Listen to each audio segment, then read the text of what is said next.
Conference ഹാളിലാണ് യോഗം. വിവരങ്ങളുമായി സലീം മാലിക് ചേരുന്നു. ഒപ്പം നിതിൻ അംബുജൻ മുനമ്പത്ത് നിന്നും. ആദ്യം സലീമിലേക്ക്. സലീം, ഓൺലൈനായാണ് യോഗം ചേരുന്നതെന്ന് മനസ്സിലാക്കുന്നു. എന്തെങ്കിലും ചർച്ചകളെ സംബന്ധിച്ച വിവരങ്ങൾ പുറത്തേക്ക് വരുന്നുണ്ടോ?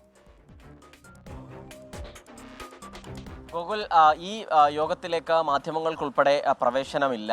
ഈ യോഗം കഴിഞ്ഞതിന് ശേഷം ഔദ്യോഗിക വാർത്താക്കുറിപ്പിലൂടെ ഈ വിഷയം വിശദീകരിക്കാം എന്നുള്ളതാണ് മുഖ്യമന്ത്രിയുമായി ബന്ധപ്പെട്ട ഓഫീസിൽ നിന്നും നമുക്ക് അറിയിപ്പ് ലഭിച്ചിരിക്കുന്നത്. മാത്രമല്ല, അത് വളരെ ഗൗരവത്തോടു കൂടി തന്നെ അല്പം സമയമെടുത്ത് തന്നെ ആ വിഷയത്തിൽ ചർച്ച നടത്തണമെന്ന് മുഖ്യമന്ത്രി തന്നെ തീരുമാനിച്ചിട്ടുമുണ്ട്. അതിൻ്റെ പശ്ചാത്തലത്തിലാണ് ഒരു വിശാലമായ ചർച്ച എന്ന നിലയിൽ ഇപ്പോൾ ചർച്ച നടത്തുന്നത്. അതിലെ ഇന്നത്തെ ചർച്ചയിലെ പ്രധാനമായും ഈ തദ്ദേശീയരായ അവിടെ താമസിച്ചുകൊണ്ടിരുന്ന ആൾക്കാരെ ബുദ്ധിമുട്ടിക്കാതെ മറ്റ് നിയമപരമായ തടസ്സങ്ങളില്ലാതെ അവർക്ക് തന്നെ ആ ഭൂമി എങ്ങനെ തിരികെ നൽകാം എന്നത് സംബന്ധിച്ച ഒരു ചർച്ചയാണ് ഇന്ന് നടക്കുന്നത് എന്നുള്ളതാണ് നമ്മൾ മനസ്സിലാക്കുന്നത്. ഇന്നത്തെ യോഗത്തിൽ ഇപ്പോൾ തന്നെ നിയമ, റവന്യൂ, വഖഫ് ബോർഡിൻ്റെ വകുപ്പുകളുടെ മന്ത്രിമാർ പങ്കെടുക്കുന്നുണ്ട്. ഒപ്പം തന്നെ ചീഫ് സെക്രട്ടറി പങ്കെടുക്കുന്നുണ്ട്, വഖഫ് ബോർഡ് ചെയർമാൻ പങ്കെടുക്കുന്നുണ്ട്, മറ്റു വകുപ്പ് സെക്രട്ടറിമാർ ഉൾപ്പെടെയുള്ളവർ ഈ യോഗത്തിൽ പങ്കെടുക്കുന്നുണ്ട്. ഇവർ ഓരോരുത്തരോടും ഈ വിഷയത്തിൽ എങ്ങനെ ഈ വിഷയം പരിഹരിക്കാൻ കഴിയും എന്നുള്ളതാണ്. അതിലെ ഏറ്റവും പ്രധാനമായി സർക്കാരിന് മുൻപിലുള്ള പ്രശ്നം അതിലെ നിയമക്കുരുക്കാണ്. ആ നിയമക്കുരുക്ക് അങ്ങനെ തന്നെ നിർത്തിക്കൊണ്ട്, അതല്ലെങ്കിൽ ആ നിയമക്കുരുക്കിനെ എങ്ങനെ അഴിച്ചുകൊണ്ട് ഈ ആളുകൾക്ക്, അവിടുത്തെ താമസിച്ചുകൊണ്ടിരുന്ന ആളുകൾക്ക് ആ ഭൂമി തിരികെ നൽകാൻ കഴിയും എന്നുള്ളൊരു വലിയ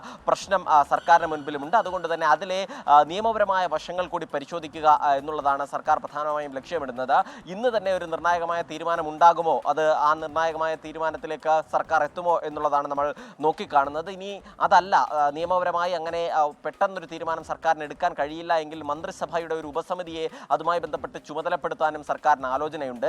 അങ്ങനെയാണെങ്കിൽ ഈ വിഷയത്തിൽ കുറച്ച് ദിവസം കൂടി ചർച്ച നടത്താനും അതല്ലെങ്കിൽ നീട്ടിക്കൊണ്ടുപോകാനും സർക്കാരിന് കഴിയും. പ്രത്യേകിച്ചും നാളെ ഉപതെരഞ്ഞെടുപ്പിന്റെ ഫലം കൂടി വന്നതിന് ശേഷം ഏത് നിലയിൽ അതിനെ പരിഗണിക്കണം എന്നുള്ളതുൾപ്പെടെ സർക്കാർ ആലോചിക്കുന്നുമുണ്ട്. ആ വിഷയത്തിലേക്ക് പോകണോ, ഒരു ഉപസമിതിയെ വെച്ച് തന്നെ വലിയ നിലയിൽ അത് പഠിക്കണോ എന്നുള്ള കാര്യം ആലോചിക്കുന്നുണ്ട്. എന്തായാലും സർക്കാർ ഇപ്പോൾ നൽകുന്ന ഉറപ്പ് നിലവിൽ അവിടെ താമസിക്കുന്ന ആർക്കും ഭൂമി നഷ്ടപ്പെടില്ല എന്നുള്ളതാണ്. നിയമത്തിന്റെ പഴുതുകൾ വെച്ചുകൊണ്ട് തന്നെ, അതല്ലെങ്കിൽ നിയമപരമായ വിഷയങ്ങളെ നേരിട്ട് കൊണ്ട് തന്നെ അവിടത്തുകാർക്കൊപ്പം, അവിടെ ജീവിക്കുന്നവർക്കൊപ്പമാണ് എന്നുള്ളതാണ് നിലവിൽ സർക്കാർ മുന്നോട്ട് വെക്കുന്ന കാര്യം. മാത്രമല്ല, ഈ വിഷയം വളരെ സെൻസിറ്റീവായ വിഷയം എന്ന നിലയിൽ കൂടി സർക്കാർ കാണുന്നുണ്ട്. അതുകൊണ്ട് തന്നെ പ്രതിപക്ഷത്തിനെ കൂടി സഹകരിപ്പിക്കാനുള്ള നീക്കം ആലോചിക്കുന്നുണ്ട്. എല്ലാ വിഭാഗം ആളുകളുമായും കൂടിയാലോചന നടത്തി എല്ലാ ആളുകളെയും. ശരി സലീം, ഏതായാലും നിതിൻ അംബുജൻ കൂടി ചേരുന്നുണ്ട് മുനമ്പത്ത് നിന്ന്.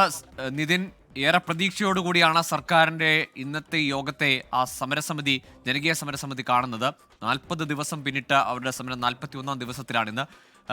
ഒരു അനുകൂലമായ തീരുമാനം, പ്രതികരണമൊക്കെ അവർ പ്രതീക്ഷിക്കുന്നുണ്ട്.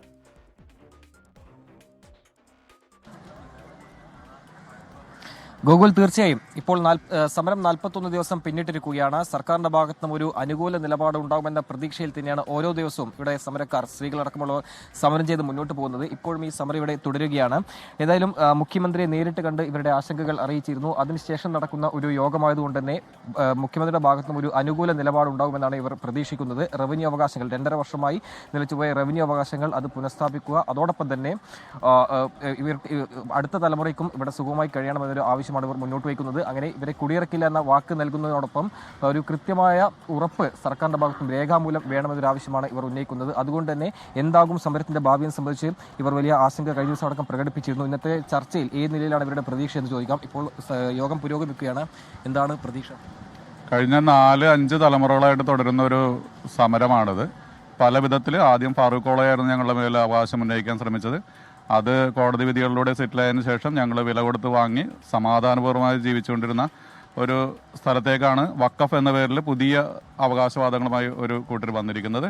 ഇത് തീർത്തും അന്യായമാണ്. ഈ രാജ്യത്തിലെ നിയമങ്ങൾക്കെതിരാണ്.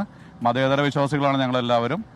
അപ്പം അതുകൊണ്ട് തന്നെ ഞങ്ങൾ ഇവിടെ വിളിക്കുന്ന മുദ്രാവാക്യം അത് തന്നെയാണ്. മതേതര ഇന്ത്യയിലേക്ക് ചുവടുവെക്കുന്നതിനുള്ള, പ്രോഗ്രസീവായിട്ടുള്ളൊരു കമ്മ്യൂണിറ്റിയിലേക്ക് നടന്നെടുക്കുന്നതിനുള്ള തീരുമാനം സർക്കാരിൻ്റെ ഭാഗത്തുനിന്ന് ഉണ്ടാവുമെന്ന് വിശ്വസിക്കുന്നു. വഖഫ് ബോർഡിൻ്റെ അവകാശവാദങ്ങൾ ഈ ഭൂമിയുടെ മേലുള്ള ഉപേക്ഷിച്ച് ഞങ്ങളുടെ പ്രശ്നങ്ങൾക്ക് ശാശ്വതമായ ഒരു പരിഹാരം ഉണ്ടാക്കി 2022 വരെ ഞങ്ങൾ എങ്ങനെയാണോ ഭൂമി അവകാശം വെച്ചിരുന്നത് അതുപോലുള്ള ഒരവസ്ഥയിലേക്ക് ഞങ്ങളെ കൊണ്ടുപോകണമെന്ന് സർക്കാരിനോട് വളരെ വിനീതമായിട്ട് അഭ്യർത്ഥിക്കുന്നു. കഴിഞ്ഞ കാലങ്ങളിലെ മുൻപത്തുമായി ബന്ധപ്പെട്ട ഭൂമി ഇടപാടെല്ലാം തന്നെ രേഖകൾ സർക്കാർ പരിശോധിക്കുന്നുണ്ട്. അതിനുശേഷമാണ് ഒരു തീരുമാനമെടുക്കുക.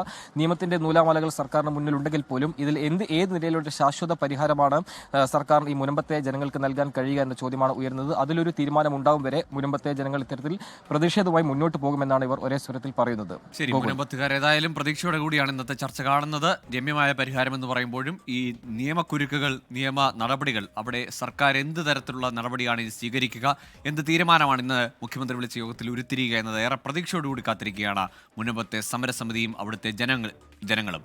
സലീം മാലിക്കും നിതിൻ അംബുജനുമാണ് വിവരങ്ങൾ നൽകിയത്.